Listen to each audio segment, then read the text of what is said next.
بسم اللہ الرحمن الرحیم۔ لیوس، یہ دونوں ناخدا اور ان کا محافظ کہاں چلے گئے؟ جواب میں لیوس تھوڑی دیر تک ادھر ادھر دیکھتا رہا، پھر پریشانی بھری آواز میں کہنا شروع کیا، ان تینوں کو اس طرح غائب نہیں ہونا چاہیے تھا، یہاں کنارے پر انہیں کڑا رہنا چاہیے تھا، کہیں ایسا نہ ہو کہ وہ جزیرے کے بیرونی حصے کی طرف چلے گئے ہوں۔ سارگون، اگر تم کہو تو کچھ جوانوں کو ان کی تلاش کرنے کے لیے بھیجوں؟ سارگون نے کچھ سوچا، پھر کہہ اٹھا، نہیں، رہنے دو، اگر وہ جزیرے کے بیرونی حصے کی طرف گئے ہیں تو خود ہی لوٹ آئیں گے۔ آؤ اب اپنے جوانوں کے کھانے اور آرام کا انتظام کریں۔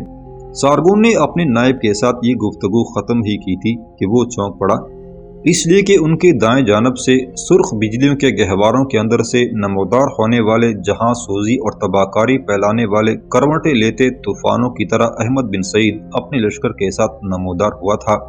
پھر وہ سارگون اور لیوس کے رضاکاروں پر حملہ آور ہو گیا تھا۔ احمد بن سعید کے اس اچانک حملے سے یورپی رضاکاروں کے اندر ایک ہلچل، ایک شور اٹھ کھڑا ہوا تھا۔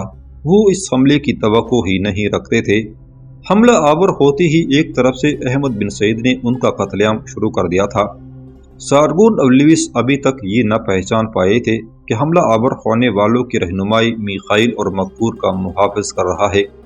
سارگون اور لیوس بلند آواز میں چلاتے ہوئے اپنے رضاکاروں کو مسلح ہو کر حملہ آوروں کا مقابلہ کرنے کے لیے ہدایات جاری کرنے لگے تھے، پر عین اسی وقت ایک اور تبدیلی رونما ہوئی کہ دوسری جانب سے قراقوش اپنے لشکر کے ساتھ نمودار ہوا تھا، پھر وہ دوسری جانب سے یورپی رضاکاروں پر ٹوٹ پڑا تھا۔ سارگون اور لیوس نے بہت کوشش کی کہ ایک بار حملہ آوروں کو پسپا کرنے میں کامیاب ہو جائیں، اس کے بعد اپنی حالت درست کرتے ہوئے اپنے دفاع کو یقینی بنائیں، لیکن وہ ایسا نہ کر پائے۔ وہ اس لیے کہ چاروں طرف سے مسلمان مجاہدین کچھ اس طرح حملہ آور ہو رہے تھے جیسے یورپی رضاکاروں پر کوئی بلا نازل ہو رہی ہو۔ یوں جزیرہ منورکا کے پہلو میں اس گمنام جزیرے کے اندر مسلمان مجاہدین یورپ سے آنے والے رضاکاروں پر قضا بن کر اترتے رہے، موت کی منڈی میں ان کے لیے فنا کی تقدیریں رقم کرتے رہے۔ یورپی رضاکاروں کے لیے وہ منحوس گھڑی بھی آئی کہ ان کے دیکھتے ہی دیکھتے حملہ آور مجاہدوں نے سارگون اور اس کے نائب لیوس کو زندہ گرفتار کر لیا۔ ایسا احمد بن سعید کے محافظوں نے اس کے اشارے پر کیا تھا۔ یورپی رضاکاروں نے جب دیکھا کہ ان کے دونوں سالاروں کو گرفتار کر لیا گیا ہے، تب ان کے رہے سہے اوسان خطا ہو گئے اور وہ اپنی جانیں بچانے کے لیے کشتیوں کو کھول کر ان پر سوار ہونا شروع ہو گئے تھے تاکہ کھلے سمندر کی طرف بھاگ کر اپنی جانیں بچا سکیں۔ لیکن جو رضاکار کشتی میں سوار ہو کر اپنی جانیں بچا سکے، ان کے لیے سمندر میں ایک اور طوفان، ایک اور انقلاب اٹھ کھڑا ہوا۔ کھلے سمندر کی طرف سے حسان بن زرار اپنے بحری مجاہدوں کے ساتھ نمودار ہوا۔ آن کی آن میں رضاکاروں کی کشتیوں کو انہوں نے گھیر لیا اور ایسی تیر اندازی کی کہ ان سب کا خاتمہ کر کے رکھ دیا تھا۔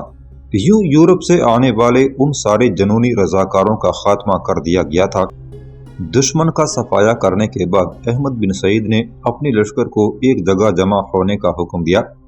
بحری مجاہد جو کھلے سمندر کے اندر سے کشتیوں میں نمودار ہو کر بھاگنے والے یورپی رضاکاروں پر حملہ آور ہوئے تھے، وہ بھی اپنی کشتیاں ساحل پر لے آئے تھے اور لشکر کے باقی حصے میں شامل ہو گئے تھے۔ سب سے پہلے یورپی رضاکاروں نے سمندر کے کنارے جو خوراک، ہتھیاروں اور دیگر ضروری سامان کے ڈھیر لگائے تھے، ان پر قبضہ کیا گیا۔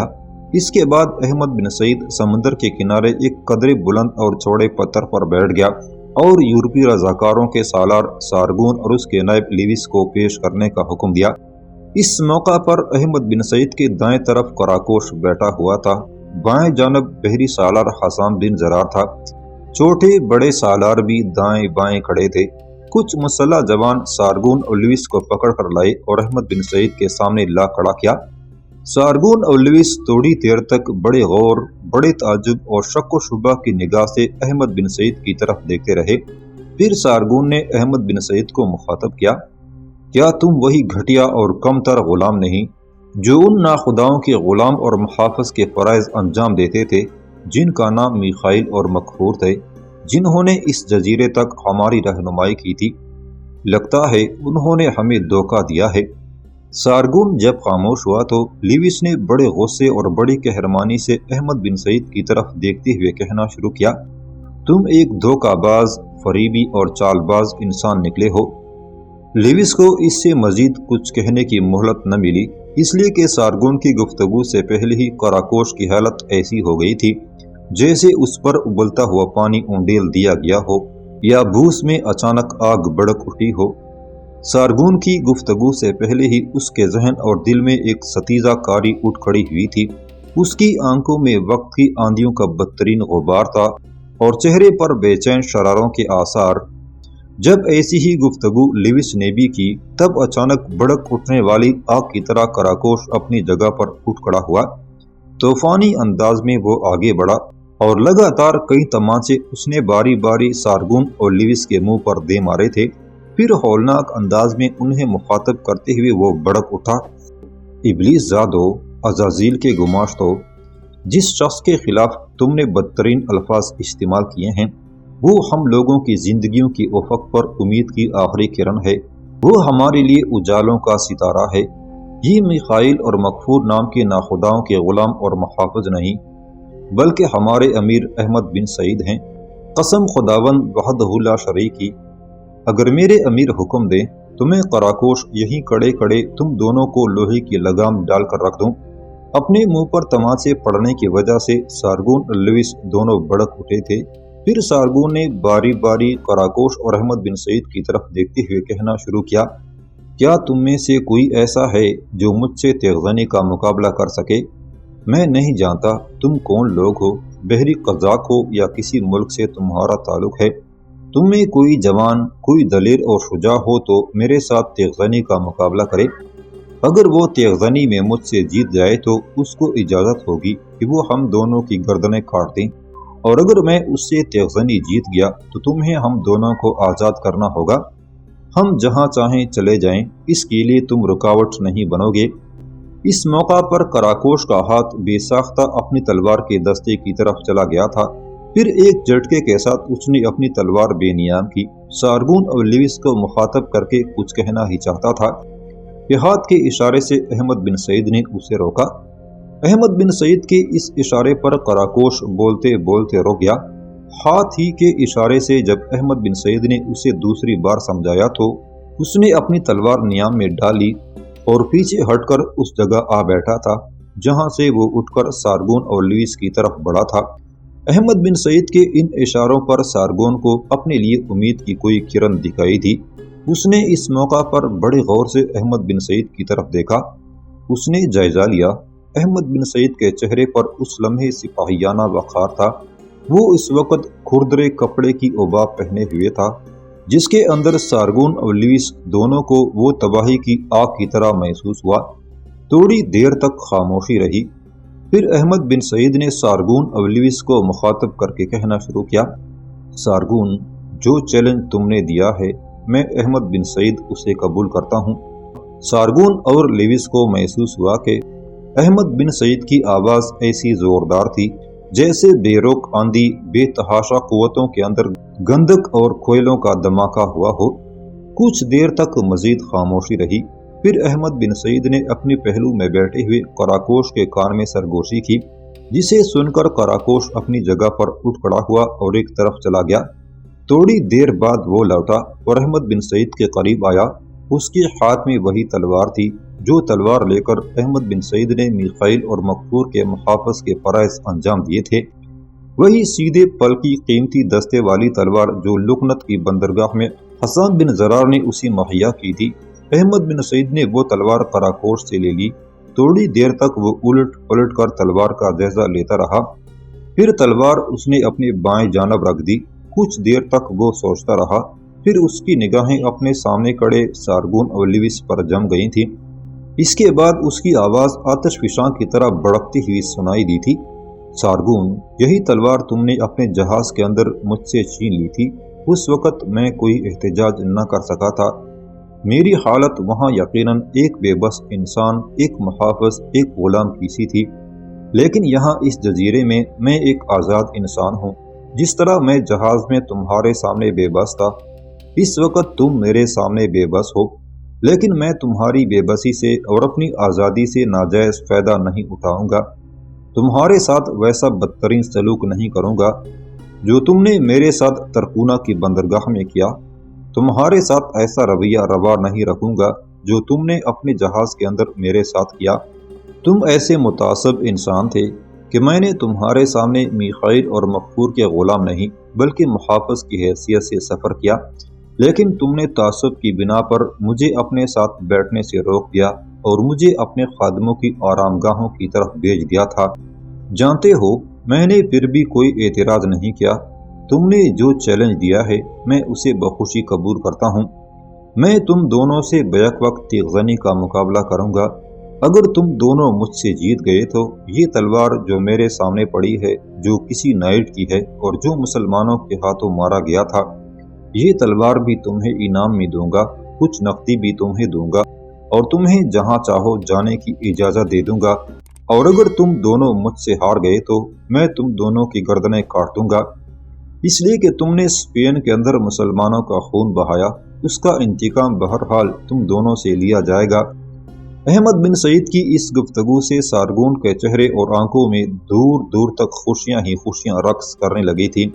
تھوڑی دیر تک وہ اپنی اس خوشی پر قابو پاتا رہا، پھر طنزیہ سے لہجے میں اس نے احمد بن سعید کو مخاطب کیا، میں نہیں جانتا تمہارا اصل نام کیا ہے، لیکن تم نے میخائیل اور مغفور کے محافظ کی حیثیت سے اپنا نام بوربان بتایا تھا، لیکن میں تمہیں اسی نام سے مخاطب کروں گا۔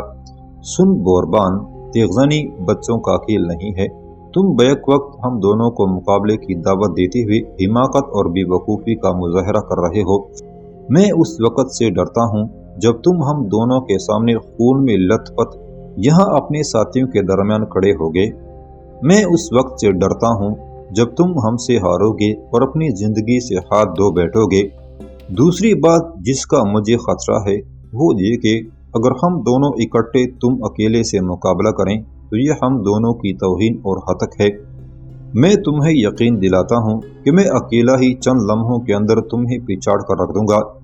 اگر تم میں ہمت ہے تو اپنی جگہ سے اٹھو، میرے ساتھ تیغ زنی کا مقابلہ کرو، پھر دیکھتے ہیں حالات اور وقت کس کے حق میں فیصلہ کرتے ہیں۔ احمد بن سعید اس طرح اپنی جگہ سے اٹھ کھڑا ہوا جیسے اچانک آتش فشاں پھٹ پڑا ہو، پھر اس نے سارگون کی طرف دیکھتے ہوئے کہنا شروع کیا، سارگون، یہ تم نہیں، تمہارے اندر شیطانیت کے زنگ، خواہشوں کی امریت، ضمیر کی کالک بول رہی ہے۔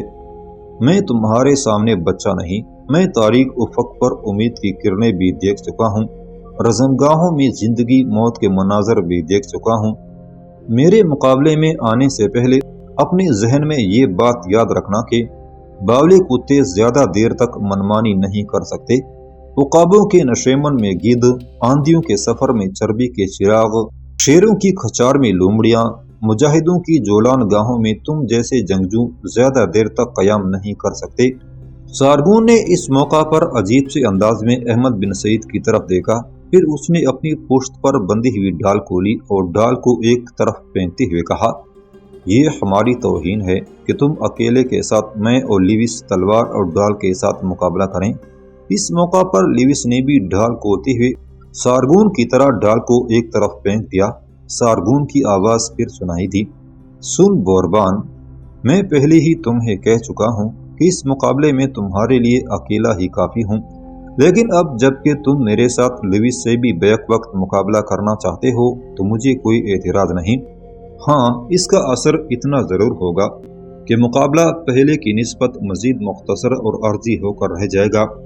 مقابلے کے پہلی ہی لمحے تمہیں احساس ہو جائے گا کہ تم نے ہماری جرأت مندی، ہماری تیغ زنی اور ہماری شجاعت کا یقیناً غلط اندازہ لگایا ہے۔ احمد بن سعید کے چہرے پر طنزیہ سی مسکراہٹ نمودار ہوئی تھی۔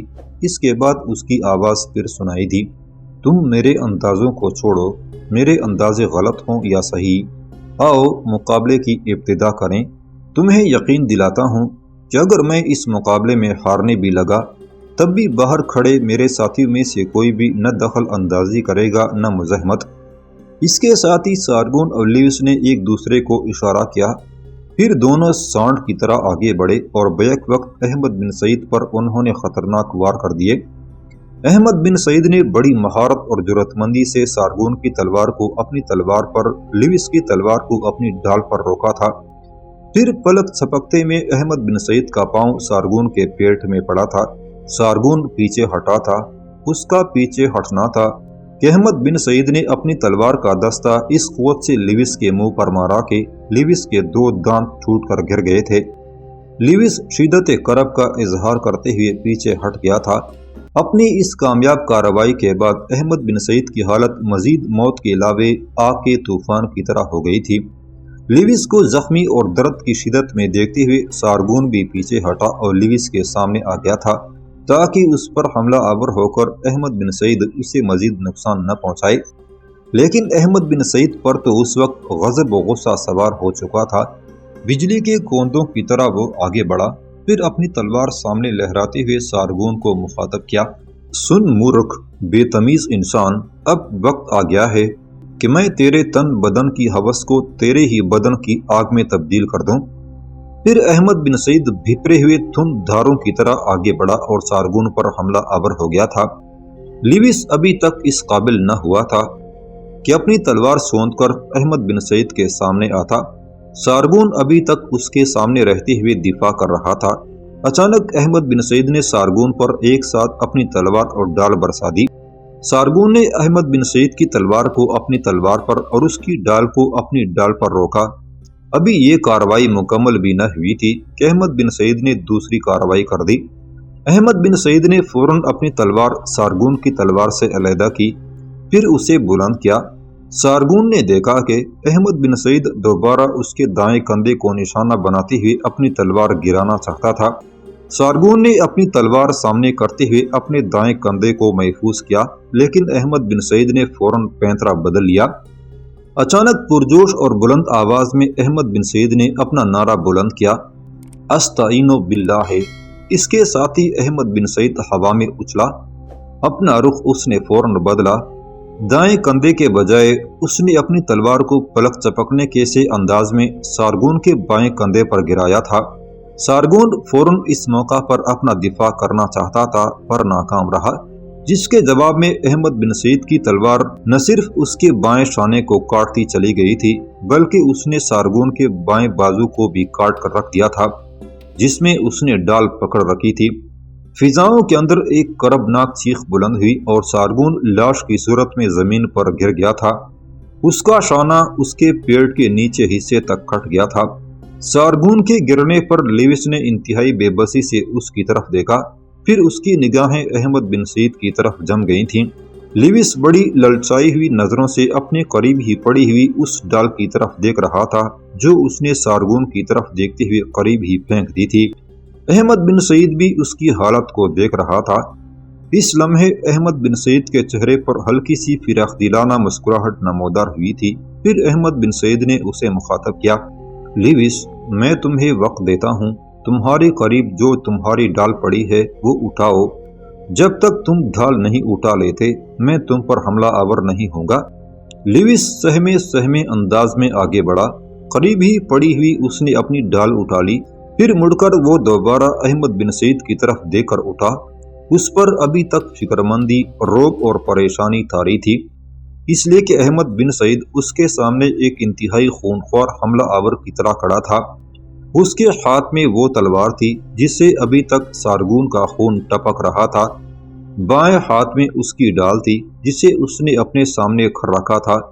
پھر لیوس کے دیکھتے ہی دیکھتے احمد بن سعید آگے بڑھا تھا۔ لیوس اپنا دفاع کرنے کے لیے مستعد ہو گیا تھا۔ احمد بن سعید نے اپنے رب کی عظمت کے قصیدے کے طور پر بلند آواز میں اللہ اکبر کا نعرہ بلند کیا۔ پھر وہ لپکتی جپکتی کونتی برف کی طرح لیوس پر ٹوٹ پڑا تھا۔ کچھ دیر تک احمد بن سعید لیوس کو ادھر ادھر دھکیلتا رہا، پھر ایک زوردار جھٹکا اس نے تلوار کا دیا۔ لیوس انتہائی بے بسی سے زمین پر گر گیا تھا۔ احمد بن سعید نے ایک طنزیہ سی نگاہ اس پر ڈالی۔ اس لمحہ اس کے چہرے پر عجیب سی مسکراہٹ نمودار ہوئی تھی۔ پھر اس نے لیوس کو مخاطب کر کے کہنا شروع کیا، لیوس، چند لمحے پہلے تم دونوں کے اندر کا خبیث انسان شعلوں کے رقص اور کرب کے آخری لمحوں کی گفتگو کرتا تھا۔ لیوس، میری تلوار تمہارے سالار سارگون کے لہو کا ذائقہ چکھ چکی ہے، اب تمہاری باری ہے۔ یاد رکھنا، تمہاری تدبیر کا کوئی بھی فولاد تمہارے کام نہ آئے گا، اس لیے کہ اس جزیرے میں مجھے تیری موت کی بو آتی ہے۔ ناچار لیوس اپنی جگہ پر اٹھ کھڑا ہوا، اپنی تلوار اور اپنی ڈھال پر اس نے گرفت مضبوط کر لی۔ پھر عین اس لمحہ احمد بن سعید اس پر حملہ آور ہوا۔ دوسرے ہی وار میں احمد بن سعید نے اس کی گردن کاٹ کر رکھ دی تھی۔ لاش کی صورت میں لیوس جزیرے کی کنکریلی زمین پر گر گیا تھا۔ احمد بن سعید نے پہلے اپنی تلوار صاف کی، لیوس کا جائزہ لیا، وہ ختم ہو چکا تھا۔